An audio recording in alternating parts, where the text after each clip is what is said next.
Friends, Bindya ಚಾನಲ್ಗೆ ಸ್ವಾಗತ ಸುಸ್ವಾಗತ. ನೋಡಿ, ಇವತ್ತು ಬನಶಂಕರಿ ದೇವಸ್ಥಾನಕ್ಕೆ ಹೋಗ್ತಾ ಇದ್ದೀವಿ. ಇವತ್ತು ಕೊನೆಯ ವಾರ, 9ನೇ ವಾರ ಕಂಪ್ಲೀಟ್. ಇವತ್ತು 9ನೇ ವಾರದಿಂದ ನಂದು 9 ವಾರ ಇಲ್ಲಿಗೆ ಮುಕ್ತಾಯ ಆಗುತ್ತೆ.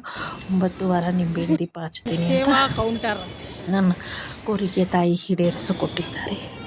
ಇದಕ್ಕೋಸ್ಕರ ನಾನು ಒಂದು ಪುಟ್ಟ ಕಾಣಿಕೆ ತಾಯಿಗೆ ಅರ್ಪಿಸ್ತಾ ಇದ್ದೀನಿ. ನನ್ನ ಸಾಮರ್ಥ್ಯದ ಅನುಸಾರ, ನನ್ನ ಶಕ್ತಿಯ ಅನುಸಾರವಾಗಿ ತಾಯಿಗೆ ನಾನು ಒಂದು ಪುಟ್ಟ ಕಾಣಿಕೆ ಕೂಡ ನಾನಿಲ್ಲಿ ತಾಯಿಗೆ ಸಲ್ಲಿಸುತ್ತಿದ್ದೇನೆ. ಮತ್ತು 9 ನಿಂಬೆಹಣ್ಣನ್ನು ನಾನು 2 ಭಾಗ ಅಂದರೆ 18 ಆಯ್ತದು ಎಲ್ಲ ತಯಾರಿ ಮಾಡಿಕೊಂಡು ಅಲ್ಲೇ ದೇವಸ್ಥಾನದ ಹಿಂಭಾಗದಲ್ಲಿ ನಿಂಬೆಹಣ್ಣು ದೀಪ ಹಾಕಿ ರೆಡಿ ಮಾಡಿಕೊಂಡು, ಅಲ್ಲಿ ಜಾಗ ಇದೆ, ಅಲ್ಲಿ ರೆಡಿ ಮಾಡಿಕೊಂಡೆ.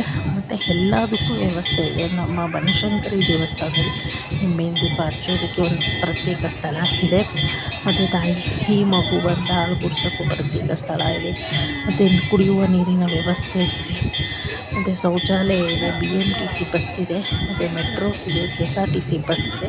ಸೊ 3 ಸಾರಿಗೆಗಳು ನಮ್ಮ ಬನಶಂಕರಿ ದೇವಸ್ಥಾನಕ್ಕೆ ಕನೆಕ್ಟ್ ಆಗಿರೋದ್ರಿಂದ ಎಲ್ಲ ಕಡೆಯಿಂದ ಕೂಡ ಇಲ್ಲಿ ಬರ್ತಾರೆ. ಇವತ್ತು ಭಾನುವಾರ.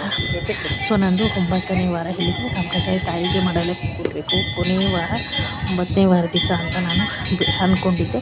ಅದೇ ಥರ ನನಗೆ ತೋಚಿದ ರೀತಿ, ನಾನು ತಿಳಿದುಕೊಂಡ ಮಟ್ಟಿಗೆ ನಾನು ತಾಯಿಗೆ ಮಡ್ಲಕ್ಕಿಯನ್ನು ಸೇವೆ ಸಲ್ಲಿಸುತ್ತಿದ್ದೇನೆ. ಕೊಬ್ಬರಿ, ಆಮೇಲೆ ಡ್ರೈ ಫ್ರೂಟ್ಸು, ಬೆಲ್ಲ, ಕಡಲೆ, ತೆಂಗಿನಕಾಯಿ, ಬಾಳೆಹಣ್ಣು, ಒಂದು ಸೇಬು, ಅರಿಶಿನ, ಕುಂಕುಮ, ಬಳೆ, ಆಮೇಲೆ ಅಲ್ಲಿ ರಸೀದಿ ತೊಗೊಳ್ಬೇಕು ಮಡ್ಲಕ್ಕಿ ಕೊಡುವಾಗ. ಮತ್ತು ಅದನ್ನು ತಾಯಿ ಮುಂದೆ ಇಟ್ಟು ಪೂಜೆ ಮಾಡಿ ಕೊಡ್ತಾರೆ. ಮತ್ತು ಅದನ್ನು ರಸೀದಿ ಕೌಂಟರ್ ಕೊಡ್ತಾರಲ್ಲ, ಅದೇ ರಸೀದಿ ತೊಗೊಂಡು ನಾವು ಸೀರೆ ಕೊಡಬೇಕು. ಅವರು ಅಂದಾಜಿನ ಬೆಲೆಯನ್ನು ಹಾಕಿ ನಮಗೆ ರಸೀದಿ ಕೊಡ್ತಾರೆ.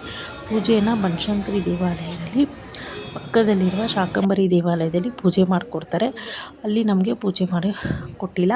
ಇದನ್ನು ನೀವು ಶಾಕಂಬರಿ ದೇವಸ್ಥಾನದಲ್ಲಿ ಪೂಜೆ ಮಾಡಿಸ್ಕೊಳ್ಳಿ, ಪೂಜೆ ಸಾಮಾನ ಅಂತ ಹೇಳಿದ್ರು. ಓಕೆ ಅಂತ ನಾವು ಬನಶಂಕರಮ್ಮನಲ್ಲಿ ನಿಂಬೆಹಣ್ಣು ದೀಪ ಆರತಿ ಮಾಡಿ ಮಡ್ಲಕ್ಕಿ ಕೊಟ್ಟು, ತದನಂತರ ಶಾಕಂಬರಿ ತಾಯಿಗೆ ಅಲ್ಲಿ ನಿಂಬೆಹಣ್ಣೆಲ್ಲ ಹಚ್ಚಿರೋದೆಲ್ಲ ಅಲ್ಲಿ ಇಟ್ಬಿಟ್ಟು ಶಾಕಂಬರಿ ತಾಯಿಗೆ ಪೂಜೆ ಸಾಮಾನು ತೊಗೊಂಡೋಗಿ ಪೂಜೆ ಮಾಡಿಬಿಟ್ಟು ನಾವು ಕುಂಕುಮ ಇಟ್ಕೊಂಡು ಮಹಾಮಂಗಳಾರತಿ ಇಟ್ಕೊಂಡು ನಾವು ದೇವಸ್ಥಾನ ಸುತ್ತ ಒಂದು ಪ್ರದಕ್ಷಿಣೆ ಹಾಕಿ ಕೈ ಮುಗಿದು, ತದನಂತರ ಇಲ್ಲಿಗೆ ನಮ್ಮ ಹರಕೆ ಮುಕ್ತಾಯ ಆಯಿತು ಅಂತ ತಾಯಿಗೆ ವಂದನೆ ಹೇಳಿ ಅಲ್ಲಿಂದ ನಾವು ಬಂದ್ವಿ. ಯಾರು ಹೊಸದಾಗಿ ಮಾಡಿಸಿದ್ದು ಅಂದರೆ ಮುಖ್ಯ ದ್ವಾರ ಅಂತಿರಲ್ಲ, ಅದು ತುಂಬ ಇಷ್ಟ ಆಯಿತು ನನಗೆ. ಅದಕ್ಕೋಸ್ಕರ ಇದು ನಾನು ವಿಡಿಯೋ ಮಾಡಿದೆ.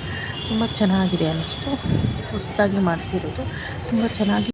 ಈ ವಿಡಿಯೋ ನಿಮಗೆ ಇಷ್ಟ ಆದರೆ ಲೈಕ್ ಮಾಡಿ, ಶೇರ್ ಮಾಡಿ. ಇದೇ ಥರ ಇಂಡಿಯಾ ಯೂಟ್ಯೂಬ್ ಚಾನಲ್ಗೆ ಎಲ್ಲರೂ ಸಪೋರ್ಟ್ ಮಾಡ್ತಾಯಿರಿ ಅಂತ ನಾನು ಹೇಳ್ತಾ ಇದ್ದೀನಿ.